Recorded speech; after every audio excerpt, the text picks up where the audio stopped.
आज मध्य प्रदेश के मुख्यमंत्री के नाम का चुनाव हुआ, चयन हुआ और काफी मंथन किया जा रहा था। कई कयास लगाए जा रहे थे। शिवराज सिंह का नाम आगे चल रहा था, तो पटेल का नाम आगे चल रहा था। सभी लोग अपने अपने तरीके से कोशिश कर रहे थे लामबंदी की, गोलबंदी की। लेकिन एक बार फिर से बीजेपी ने चौंका दिया है। यहाँ पर मोहन यादव के नाम से, जो अब मध्य प्रदेश के नए मुख्यमंत्री होंगे, और इनके नाम पर सहमति बन गई है और खुद मंच पर शिवराज सिंह चौहान ने उनका स्वागत किया, उन्हें बधाई दी है। लेकिन बीजेपी के इस चौंकाने वाले फैसले के पीछे क्या राजनीतिक वजह रही है, ये समझने की हम कोशिश करेंगे। इस वक्त हमारे साथ स्टूडियो में मौजूद है राकेश रंजन जी। ये जो नाम सेलेक्ट हुआ है मोहन यादव का, ये आने वाले चुनाव को देखते हुए किया गया है? क्या इस नाम के पीछे बीजेपी की मंशा रही होगी? देखिए, सिर्फ ये आने वाले चुनाव को देखते हुए नहीं किया गया है। बीजेपी उससे आगे भी देख रही है। उसे एक भविष्य के नेता की तलाश थी मध्य प्रदेश में, और इस बात का भी ध्यान था कि वो कोई पिछड़ा वर्ग से हो। तो यादव जो कि कम्युनिटी से ये चुना गया है मोहन यादव को। और आपको बता दूं कि इसका लाभ आपको जो है उस नाम का आपको उत्तर प्रदेश और बिहार में भी मिलेगा कि हाँ, एक यादव जो है वो मुख्यमंत्री बनाए गए हैं। तो ये एक बात है। और बीजेपी जब भी मुख्यमंत्री चुनती रही है, खास करके जब से मोदी की सरकार आई है, और नरेंद्र मोदी और उनकी टीम जब भी मुख्यमंत्री का चयन करती है, तो वो जो नाम जब सामने आता है तो वो चौंकाने वाला ही होता है।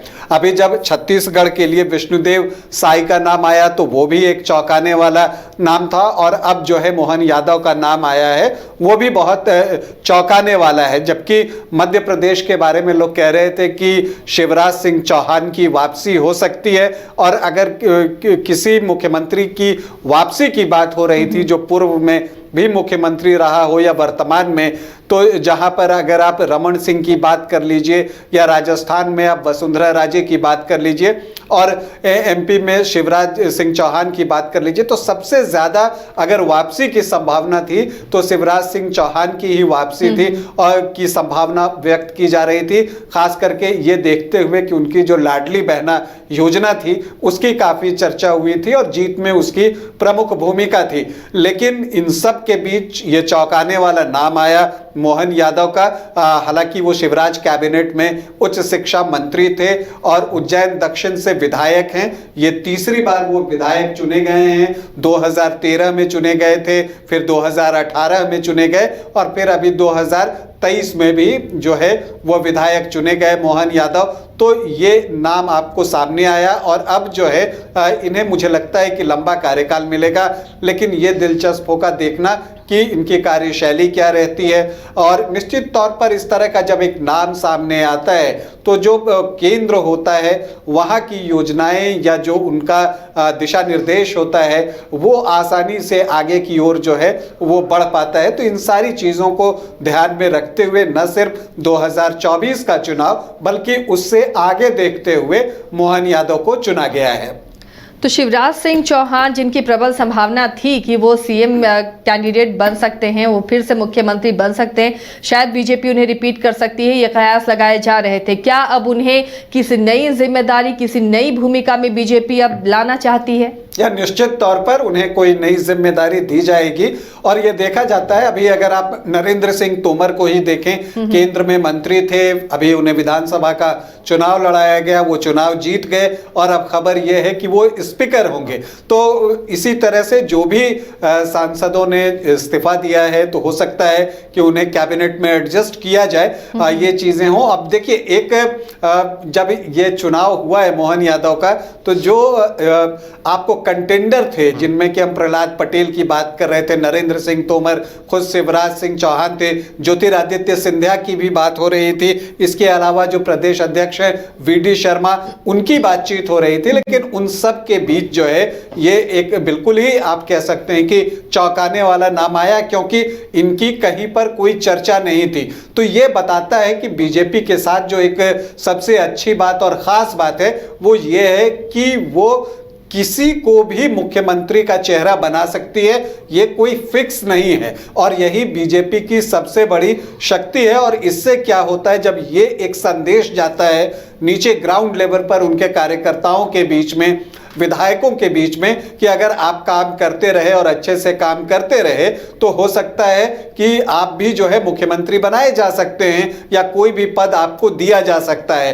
तो इस चीज को एक बार फिर से जो है बीजेपी ने मध्य प्रदेश में भी साबित किया है। अब राजस्थान की बारी है, अब देखना है कि राजस्थान में क्या होता है। लेकिन इन सब को देखने के बाद आसिया जी, मुझे लगता है कि अब राजस्थान में भी एक चौंकाने वाला नाम जो है वो सामने आ सकता है। वो कौन होगा ये देखना दिलचस्प होगा। लेकिन अगर आप देखें तो छत्तीसगढ़ में आदिवासी सीएम चुने गए।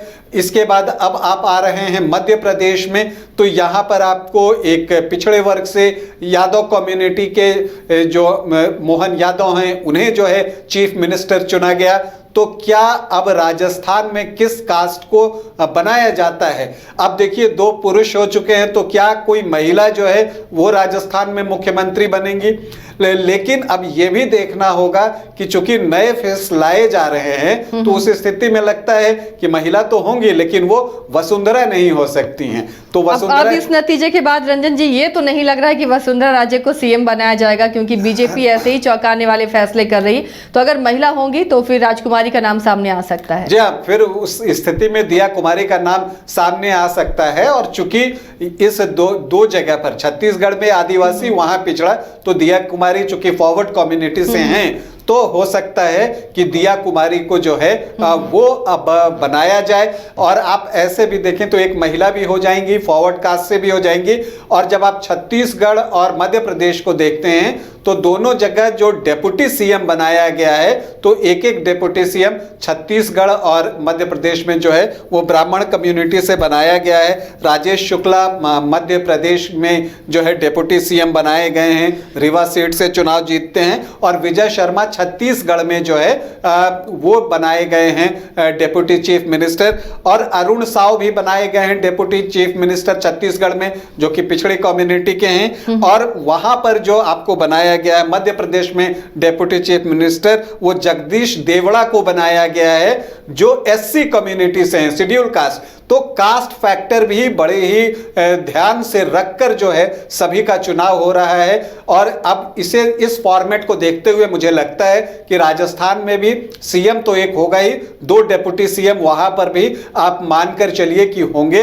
और अब जो मुझे लगता है कि हो सकता है वहां किसी फॉरवर्ड कास्ट को बनाया जाए, क्योंकि 2 जगह ब्राह्मण जो हैं वो डेप्यूटी सीएम बने हैं, तो वहां किसी राजपूत को बनाया जा सकता है। और इस लिहाज से भी आप देखें तो दिया कुमारी राजपूत कम्युनिटी की हैं और महिला भी हैं, तो उनकी संभावना जो है वो अब दिख रही है। हालांकि कोई भी भविष्यवाणी करना इस समय बड़ा मुश्किल है बीजेपी की। जहां तक अगर हम बात करें, राज्यवर्धन सिंह राठौर भी बनाए जा सकते हैं। क्योंकि एक चीज और देखने में आ रहा है कि जिन्हें चीफ मिनिस्टर बनाया जा रहा है ये भी देखा जा रहा है कि पीछे उन्होंने कोई प्रशासकीय काम इस तरह का किया है या नहीं किया है। अगर आप छत्तीसगढ़ में जाएं, विष्णुदेव साय केंद्र में मिनिस्टर रह चुके थे तो उनका अनुभव था। अब जबकि यहां पर मोहन यादव को बनाया गया है तो वो उच्च शिक्षा मंत्री थे।